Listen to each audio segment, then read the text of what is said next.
0.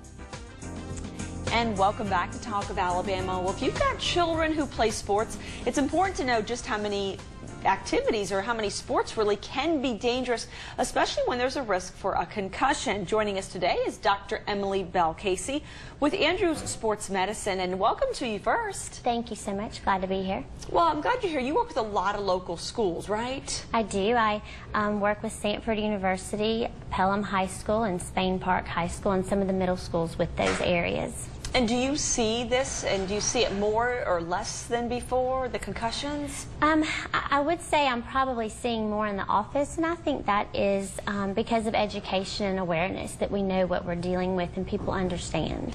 Now, what are some common, I guess, head injuries besides a concussion?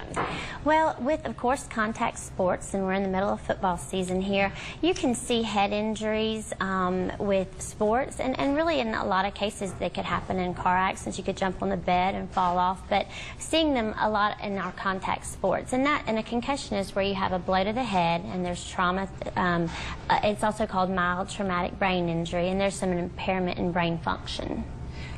They can have long-lasting effects, can't they, especially if you get multiple concussions? That's a good question, and there's a lot that we are still learning and understanding and researching about the long-term effects. The important thing to know is that they're diagnosable, they're treatable, and you can recover. The problem comes is when you didn't realize you had a concussion or you didn't tell anyone, and then you continue to take hits or get more concussions on top of one that you're trying to recover from. How would you know? Say you do play a sport, you get hit in the head, but you're not really sure, or you're a parent who's not really sure if your child has one. Are there symptoms? What should you be looking for?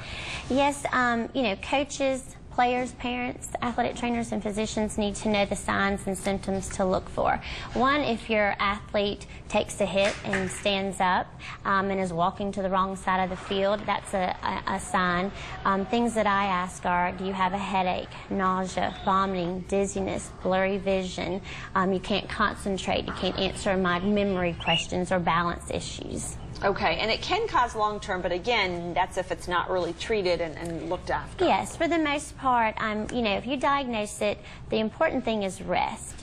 You know, as a parent, I wonder, should you keep your kids out of sports until a certain age? You know, they say that your body, your brain, things are still developing. Should you have your kids playing football in first grade, second grade, or should you try to wait? That is a question that I think with our research and more we learn that we are trying to answer those questions. There are thoughts that it's not really how many concussions, but how many hits that you have taken over your lifetime.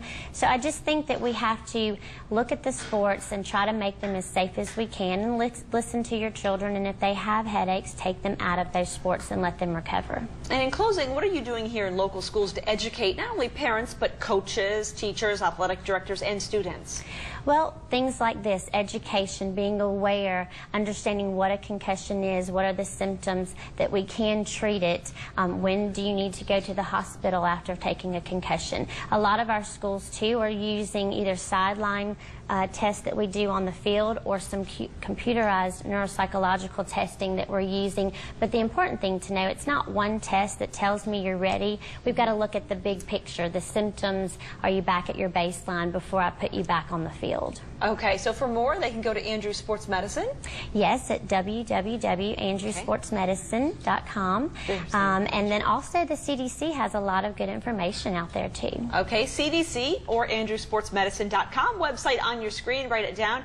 And if you'd like to talk to Dr. Casey, then you can certainly contact her there. Thank you so much for your time. Thank you. We really appreciate it. Come back again when we return to